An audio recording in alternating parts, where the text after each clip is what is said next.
So for the chapter 5 homework, we had I didn't assign any transliterations for you.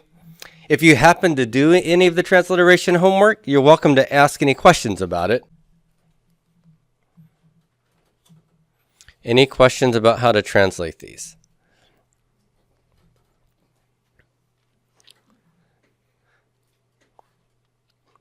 So let's have you let's do a little bit of reading practice. Ready? Repeat after me. Efo habein. Hu babayit. So where, translate this, is the son?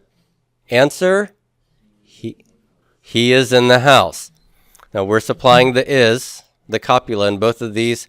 Question for you, are you certain that what kind of a dot is that here in the Beit? That is a Dagesh forte, isn't it? How do you know that? Why are you sure about that? Because there's a vowel before it and the dot is still there. Lanes would do what? Lanes disappear if a vowel comes before a Dagesh lane. Lanes always get blown out by a preceding vowel or a shavasam, a vocal shava. And over here, hu babayit, what kind of Dagesh is in the first bet? That's a lane, right?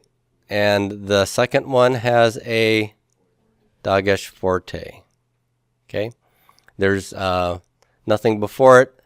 Begad Kefat letters come standard with a lane, but a vowel before that Dagesh stays anyway. It means it's strong. It's a Dagesh forte. Okay, say read this with me. Number 2. Halach hamelech b'chokmah. So how would you translate this? The king walked in wisdom. Or you could also translate bet as with.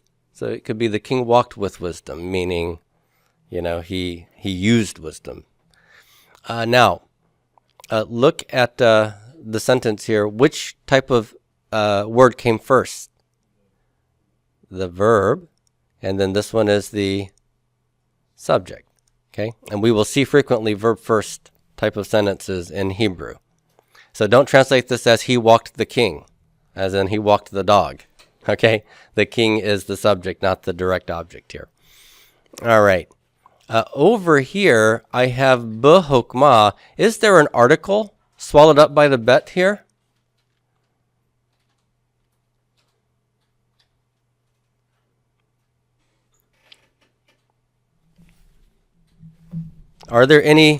Is there an article hiding in here?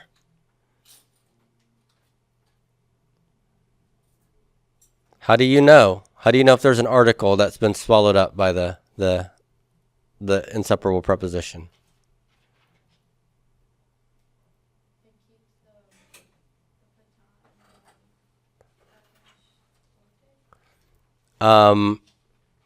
If there's an article, the patak and the Dagesh forte of the article would remain. That's exactly right. And the question here is there a patak under the bet and a Dagesh forte in the first consonant? No. The bet is pointed the way a bet normally is pointed, which means there's no article hiding. Okay? So there's no article. So this is just with wisdom, not with the wisdom. Okay? But look at the next one. I have habayit ba karam.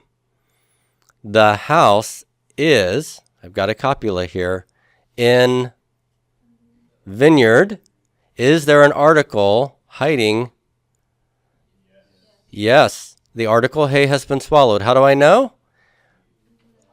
Yes, the pathak of the article and the doubling dot of the article are still dangling out of the mouth of the bet. The bet swallowed the hay, but left the remnants of the hay. Over here, there's a vocal shava. Over here, there's not. Okay? So you really need to get used to seeing the difference between these two things. B versus ba doubling dot. Got it? So the house is in the vineyard. Now, one thing that needs to be mentioned here is the vowel pointing of carom. You learned the lexical form of carom, vineyard, as double segel. But did you notice that there is a kametz here? It's karam, not carom. What happened here? What kind of an accent mark is this little vertical line called? Nope. Methag comes before the accent mark. This one is on the accent. So this is a saluk. That's right. And when we have what are called strong accent marks, and saluk is a very strong accent mark, the athnak looks like this. It's also a strong accent mark. It creates a kind of pause. It can cause a short vowel to lengthen. So karam has a short segol here under normal circumstances. And when it has a saluk accent mark, or if it had an athnak accent mark, it could cause the short segol to lengthen to a long a kametz. And so you get karam. So let me ask you, melek.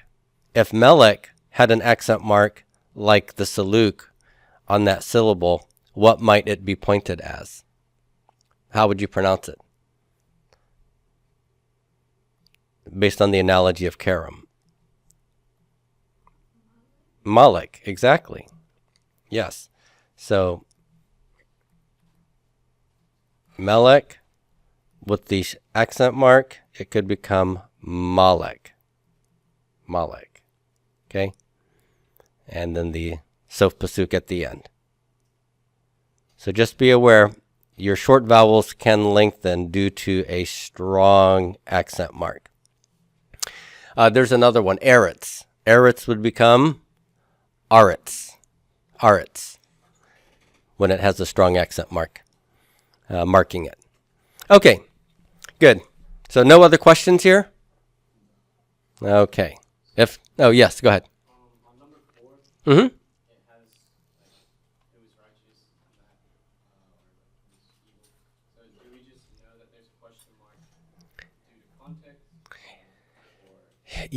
Yes, you do. So in the Hebrew Bible, you're not going to have literal question marks to show you where the question ends.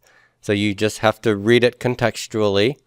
And so so this is really divided into 4 parts, right? This is the question, answer. This is the question, answer. How do I know this is a question? Well, because I have a question word, right? Who righteous? Me, Tarzan, you, Jane. Who righteous? Who is righteous? If you didn't think that the question ended here, it would be rather strange, wouldn't it? Who righteous, Yahweh. So what you have are 2 copular clauses. One's a question, who is righteous? Righteous is Yahweh. And 2 more copular sentences, and the first one's a question, who is evil? Man is evil. So that's a great question.